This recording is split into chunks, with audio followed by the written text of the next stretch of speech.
Hello students, today we will continue our 7th chapter Conservation of Plants and Animal, Class 8 Science. Chapter 7 Conservation of Plants and Animal. ये जो है हम लोगों ने अपने last video में इस चैप्टर को आधा जो है हाफ पार्ट इसका डिस्कस किया था, जिसमें कि deforestation and it's causes and जो है conservation of forest and wild life, ये सब हम लोगों ने डिस्कस की थी। बायोस्फीयर रिजर्व, इसके बारे में भी डिस्कस किया था। एंड जो लास्ट में था फ्लोरा एंड फौना, ये हम लोगों ने अपने लास्ट वीडियो में डिस्कस कर लिए थे।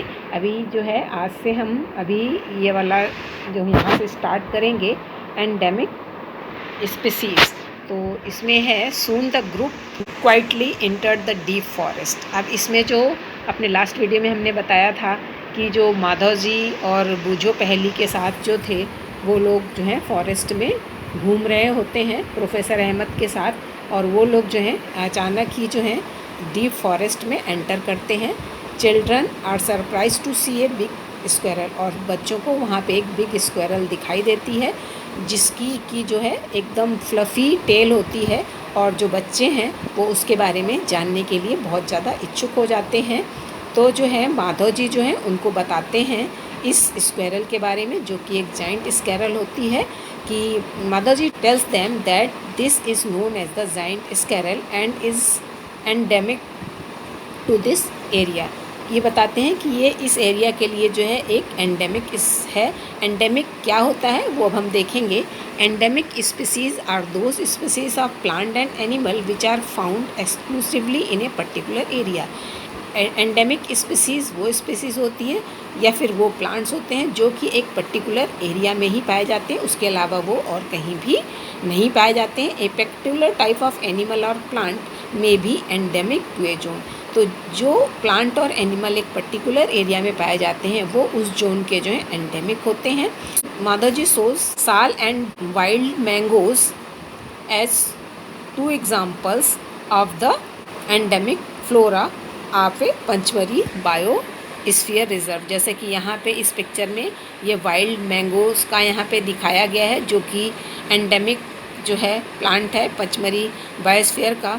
अब इसके अलावा जो है यहाँ पे bison, Indian giant squirrel and flying squirrel are endemic fauna of this area. Professor Ahmad explain that the destruction of their habitat, increasing population and introduction of new species. अब प्रोफेसर अहमद जो हैं बच्चों को बताते हैं कि जहाँ पे वो डिस्ट्रक्शन ऑफ देयर हैबिटेट, मतलब वो जहाँ पे जिस हैबिटेट में रहते हैं जो है उस जगह वो जो है अगर डिस्ट्रक्शन हो जाए, वहाँ पे ख़राब हो जाए, इंक्रीजिंग पॉपुलेशन बढ़ जाए, या फिर and introduction of new species, और जो है नई नई स्पीसीज़ अगर उस एरिया में आ जाती हैं में अफेक्ट द नेचुरल हैबिटेट, तो जो है वो एंडेमिक स्पीसीज़ की जो नेचुरल हैबिटेट है उसको जो है डिस्टर्ब करती हैं एंड एंडेंजर देयर एग्जिस्टेंस, और जो उनकी जो वहाँ पे एग्जिस्टेंस है वो एंडेंजर हो जाती है। यहाँ पे जो है ये जाइंट स्क्वायरल दिखाई गई है। अब इसके बाद हम लोग पढ़ेंगे स्पीसीज़ के बारे में। Species is a group of population which are capable of interbreeding. अब स्पीसीज़ एक ऐसा ग्रुप होता है जिसमें कि सभी जितने भी एनिमल्स होते हैं या प्लांट होते हैं वो एक से होते हैं और वो आपस में इंटरब्रीड कर सकते हैं। This means that the member of A species can reproduce fertile of spring only with A member of their own species. मतलब जो एक ही अब जो स्पीसीज़ सेम स्पीसीज़ के जो भी मेंबर हैं वो आपस में उनके जो ऑफ स्प्रिंग मतलब जो बच्चे होंगे वो भी उन्हीं के जैसे होंगे, और वो अपने ही जैसे दूसरे मेंबर के साथ जो है रिप्रोड्यूस कर सकते हैं। तो ये अभी हमने जो है स्पीसीज़ के बारे में देखा। अब इसके बाद जो है हम लोग देखेंगे वाइल्ड लाइफ सेंचुरीज़ की। वाइल्ड लाइफ सेंचुरीज़ क्या होती हैं? सून पहली सी a board पचमरी wild life sanctuary, और पहली को घूमते घूमते तब एक जो है दूसरा बोर्ड दिखाई देता है पचमरी वाइल्ड लाइफ सेंचुरी का, जो कि वहाँ पे लिखा होता है। प्रोफेसर अहमद उसको एक्सप्लेन करते हैं दैट किलिंग और capturing animal in general is strictly prohibited and punishable by law in all such places. तो प्रोफेसर अहमद जो हैं उन बच्चों को बताते हैं कि यहाँ पे जो है जानवरों को मारना, उनको कैप्चर करना, ये जो है बिल्कुल मना होता है। Wild life sanctuaries like reserve forest provide protection and suitable living condition. अब जो ये वाइल्ड लाइफ सेंचुरीज़ होती हैं वो बिल्कुल रिजर्व फॉरेस्ट की तरह जो वहाँ पे जो भी प्लांट और एनिमल हैं उनको सुटेबल कंडीशन प्रोवाइड करती हैं। He also tell them that people living in a wildlife sanctuary are allowed to do certain activities such as grazing by their livestock, collecting medicine plants, firewood, etc. तो ही also tell them मतलब वो बताते हैं कि जो उस wild life में जो लोग रहते हैं वो भी जो है वहाँ पे अपने जानवरों को जो ग्रेजिंग कराते हैं, वहाँ से जो चीज़ों को इकट्ठा करते हैं, जिसकी वजह से भी जो है वहाँ पे जो रह रहे होते हैं, जो एनिमल्स वगैरह होते हैं वो भी डिस्टर्ब हो जाते हैं। अब यहाँ पे है some of the threatened wild animal like blackbuck, white eyed buck, elephant, golden cat, pink headed duck, marsh, crocodile, python, rhinoceros etcetera are the protected and preserve in our wildlife sanctuary. तो ये सारे के सारे animals जो हैं wild life sanctuary में इनको preserve किया जाता है। Indian sanctuaries have unique landscape, broad level forest, mountain forest and bush land in deltas of big river. अब कह रहा है जो इंडियन सेंचुरीज होती हैं उनमें जो है ये सारी चीज़ें होती हैं कि वहाँ पे जो फॉरेस्ट हैं, माउंटेन्स फॉरेस्ट हैं, बुश लैंड्स हैं और डेल्टाज और रिवर्स, ये सारी चीज़ें उसमें होती हैं। It is a pity that even protected forest are not safe because people living in the neighbourhood encroach upon them and destroyed them. अब कह रहा है कि जो इट इज़ पिटी मतलब पिटी दैट इवन प्रोटेक्टेड फॉरेस्ट, जो प्रोटेक्टेड फॉरेस्ट है मतलब जहाँ पे एनिमल वगैरह को प्रोटेक्ट रखा जाता है उस जगह भी जो है सेफ नहीं रहती है एनिमल के लिए, क्योंकि वहाँ के आसपास के जो रहने वाले हैं वो उनके जगह को इनक्रोच कर लेते हैं, वहाँ पे कब्जा कर लेते हैं और उन एनिमल वगैरह को डिस्ट्रॉय भी कर देते हैं, उनको मार देते हैं। Children are reminded of their visit to the zoo. They recall that zoo are also place where animal receives protection. और जो बच्चे हैं वो जब जू वगैरह घूमने गए होते हैं उस जगह को याद करते हैं और वो ये सोचते हैं कि जू भी एक ऐसी जगह होती है जहाँ पे जो है एनिमल को प्रोटेक्ट किया जाता है। तो अब यहाँ पे बूझो क्वेश्चन पूछ रहा है what is the difference between जू एंड वाइल्ड लाइफ सेंचुरी। इसमें कह रहा है कि जू और वाइल्ड लाइफ सेंचुरी में क्या अंतर होता है। तो जू में क्या होता है कि अलग अलग जगह से जानवरों को ला के उनको जो है बंद करके रखा जाता है, जबकि वाइल्ड लाइफ सेंचुरी में ऐसा नहीं होता है। एनिमल वहाँ पे जो एनिमल होते हैं वो उसी पर्टिकुलर जगह के होते हैं, वो कहीं और से नहीं लाए जाते हैं और उनको जो है बंद करके नहीं रखा जाता है। अब यहाँ पे इसके बाद आता है नेशनल पार्क। नेशनल पार्क क्या होते हैं? On the road side there was another board on which was written Satpura national park. फिर बच्चे जो है एक बोर्ड देखते हैं जिसमें कि नेशनल पार्क के बारे में लिखा होता है, Satpura national park. Children are now eager to go there. अब बच्चे जो हैं वहाँ पे भी जाना चाहते हैं। Madhav ji tells them that these reserves are large and diverse enough to protect whole set of ecosystem. तो माधव जी बच्चों को बताते हैं जो ये नेशनल पार्क है ये जो है बहुत बड़े एरिया में होता है और यहाँ पे जो है पूरे इकोसिस्टम को जो है यहाँ पे हम लोग रिजर्व करके रखते हैं। They preserve flora fauna landscape and historical objects of an area. वहाँ पे मतलब जितने भी तरह के एनिमल हैं और प्लांट्स हैं जो कि जिसको हम फ्लोरा एंड फ्यूना बोलते हैं, लैंडस्केप्स हैं, हिस्टोरिकल ऑब्जेक्ट्स हैं उस एरिया के, ये सारे के सारे वहाँ पे रखे जाते हैं। Satpura national park is the first reserve forest of India. ये जो सतपुरा नेशनल पार्क है ये इंडिया का जो है सबसे पहला रिजर्व फॉरेस्ट है। The finest Indian teak is found in this forest. और इस फॉरेस्ट में जो है सबसे फाइनेस्ट टीक जो है पाई जाती है। There are more than 100 national park in India. India में जो है 100 से ज़्यादा जो है नेशनल पार्क जो है पाए जाते हैं। अब यहाँ पे दिखाया जा रहा है कि rock shelter are also found inside the Satpura national park. Satpura national park में जो है रॉक शेल्टर्स भी पाए जाते हैं। These are evidence of prehistorical human life in this jungle. और इन रॉक शेल्टर्स को देख के पता चलता है कि पहले के लोग जो हैं यहाँ पे इस जंगल में रहते थे। ये एक इस तरह के जो रॉक्स होती हैं जिसमें कि बीच बीच में जो है गैप्स होते हैं जिनको कि हम रॉक शेल्टर्स बोलते हैं। This gives us an idea of the life of primitive people. और ये जो रॉक शेल्टर्स हैं इनको देखकर ही हम वहाँ के जो प्रिमिटिव पीपल मतलब जो पहले के समय के लोग यहाँ रहते थे उनकी लाइफ के बारे में हम लोग पता लगा सकते हैं। Rock paintings are found in this shelters. इस शेल्टर में जो है पेंटिंग्स पाई जाती हैं, rock paintings. A total of 55 rock shelters have been identified in Pachmarhi biosphere reserve. जो पचमरी बायोस्फीयर रिजर्व है यहाँ पे 55 जो हैं रॉक शेल्टर्स पाए जाते हैं। Figure of animals and mens fighting, hunting, dancing and playing musical instrument are depicted in this painting. और इस पेंटिंग्स में जो है पहले के समय के लोगों की फाइटिंग को, हंटिंग को, डांसिंग को, उनकी प्लेइंग को, उनके म्यूजिकल इंस्ट्रूमेंट के बारे में जो है पेंटिंग में बना के दिखाया गया है। Many tribes still live in the area. और इस जगह पे बहुत सारे वहाँ पे जो है ट्राइब्स भी रहते हैं। Children move ahead. बच्चे जो है आगे बढ़ते हैं। They see a board with Satpura tiger reserve written on it. और उनको फिर एक बोर्ड दिखता है जिसके ऊपर की सतपुरा टाइगर रिजर्व लिखा होता है।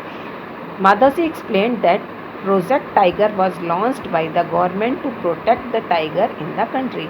फिर माधव जी जो है बच्चों को बताते हैं कि जो प्रोजेक्ट टाइगर जो है गवर्नमेंट के द्वारा एक प्रोजेक्ट जो है लॉन्च किया गया था जो कि टाइगर को सेव करने के लिए था। The objective of this project was ensure the survival and maintenance of the tiger population in the country.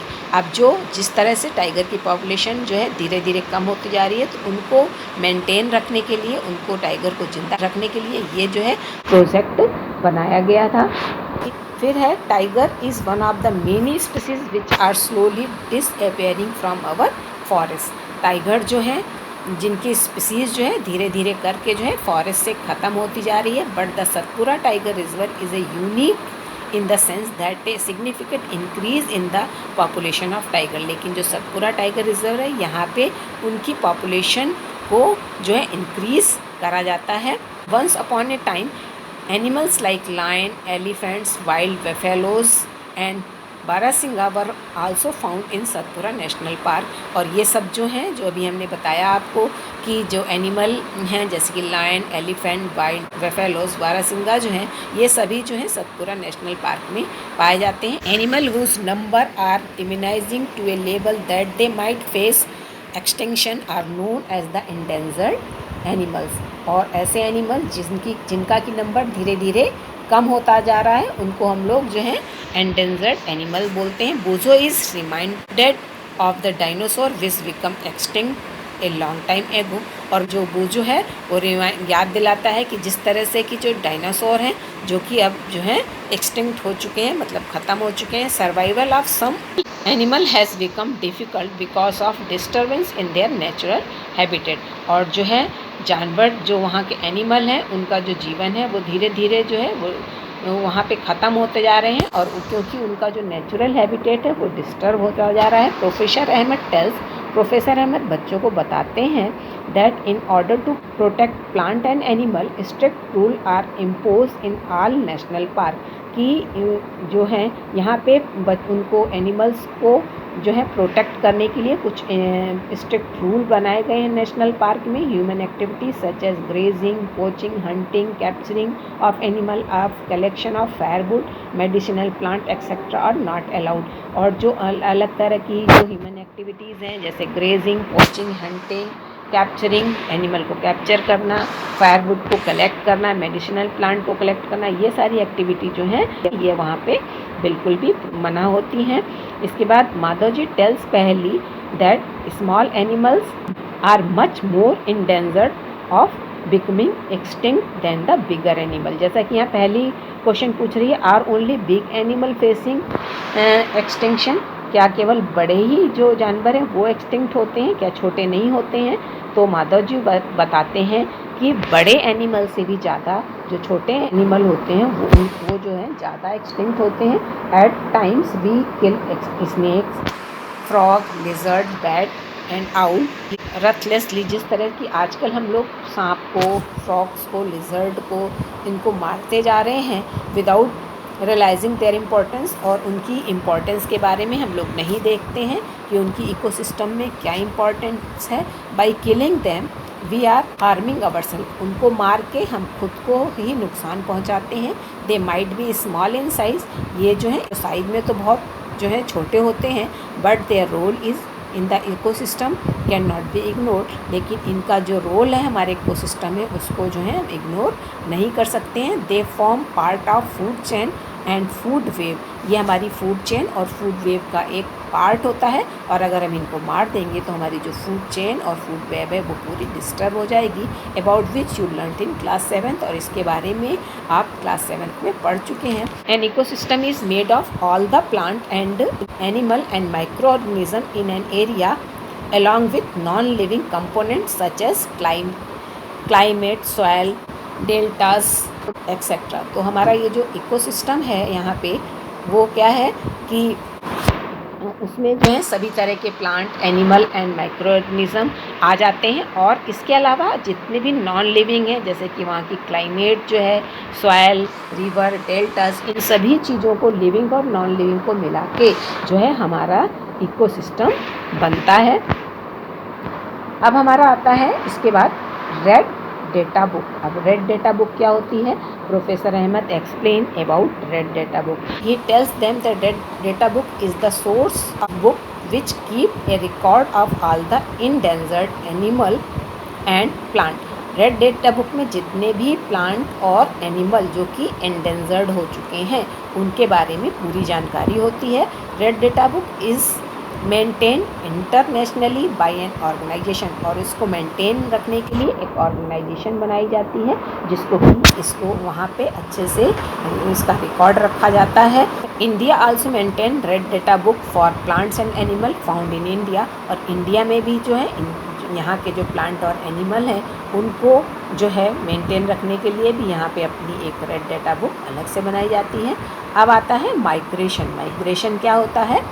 The exclusion party then enters deeper into the forest under the guidelines of Madhavji. अब जो माधवजी जो कि professor Ahmad और बूझो पहली के साथ जो उनको दिखा रहे थे फॉरेस्ट, वो अब जो है फॉरेस्ट के बिल्कुल अंदर की तरफ जो है एंटर करते हैं। This sit near the Tawa reservoir to relax for some time, और जो है वो टावा रिजर्वायर में थोड़ी देर के लिए रिलैक्स करने के लिए थोड़ी देर रेस्ट लेते हैं। Paheli observe some of the bird near the river, और पहली जो है जो रिवर के पास कुछ बर्ड्स को देखती है। Madhavji tells the children that these are migratory bird, और माधवजी बच्चों को बताते हैं कि ये जो बर्ड्स हैं ये माइग्रेटरी बर्ड्स हैं। These birds have phloem here from other part of the world, और ये जो है बर्ड्स जो हैं अलग अलग बर्ड की अलग अलग जगह से यहाँ पे उड़ के आती हैं। Migratory birds fly to far away areas every year during a particular time, और ये जो माइग्रेटरी बर्ड हैं ये हर साल जो है एक पर्टिकुलर टाइम में जो है वो आती हैं बिकॉज ऑफ क्लाइमेट चेंज, क्योंकि ये अपना क्लाइमेट को वहाँ पे चेंज करती हैं। They fly for laying eggs, और ये इसलिए उड़ के दूसरी जगह जाती हैं क्योंकि इनको वहाँ पे अपने जो एग हैं वो ले करने होते हैं। As the weather in their natural habitat become very cold and inhospitable, और जहाँ पे ये रहती हैं वो इसलिए उड़ के दूसरी जगह जाती है क्योंकि जिस जगह पे ये रहती हैं वहाँ का वेदर जो है बहुत ठंडा हो जाता है, इसलिए ये जो है उड़ के दूसरी जगह चली जाती हैं। Bird who cover a long distance to reach another land are known as migratory bird. तो ये जो बर्ड्स हैं जो एक बहुत लंबी डिस्टेंस उड़ के एक जगह से दूसरी जगह जाती हैं, इनको जो है माइग्रेटरी बर्ड कहा जाता है। एज पहले लर्न इन क्लास 7, जैसा कि क्लास 7th में आप लोगों ने पढ़ा था। इसके बाद आता है रिसाइकलिंग ऑफ पेपर। अब जो आप लोग पेपर यूज़ करते हैं, आपसे बताया जाता है कि पेपर्स को जो है वेस्ट ना करो। तो professor Ahmad draw attention of the children to another cause of deforestation. अब डिफॉरेस्टेशन के बारे में जो हम लोगों ने अपने पिछले वीडियो में पढ़ा था उसका एक कारण ये भी है कि हम जो पेपर हैं उसको वेस्ट करते हैं। He tells them that it takes 17 full grown trees to make 1 ton paper. Professor Ahmad जो हैं बच्चों को बताते हैं कि 1 टन पेपर को बनाने के लिए 17 जो है 17 बिल्कुल फुल ग्रोन ट्रीज़ जो हैं उनको जो है यूज़ किया जाता है। Therefore we should save paper, इसलिए हम जो पेपर यूज़ करते हैं उसको हमें बचाना चाहिए, उसको वेस्ट नहीं करना चाहिए। Professor Ahmad also tells that paper can be recycled. Professor Ahmad बच्चों को बताते हैं कि ये जो पेपर हैं उनको हम रिसाइकिल कर सकते हैं और उसको दोबारा से हम यूज़ कर सकते हैं 5 to 7 टाइम्स, 5 से 7 बार तक हम उसको दोबारा से रीयूज़ कर सकते हैं। If each student save at least 1 seat, अगर हर एक बच्चा 1 सीट पेपर का भी बचाता है एक दिन में, we can save many trees in a year, तो साल में हम बहुत सारे पेड़ों को बचा सकते हैं। We should save reused paper and recycled is. इस तरह से हम लोगों को जो है रीयूज पेपर को भी यूज़ करना चाहिए और जो है उसको रिसाइकल भी करना चाहिए।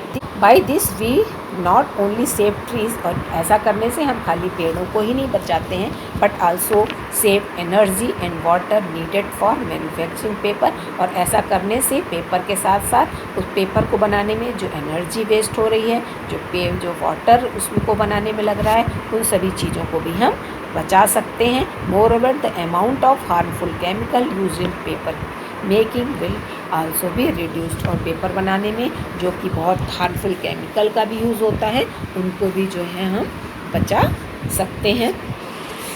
अब जो नेक्स्ट है रिफॉरेस्टेशन।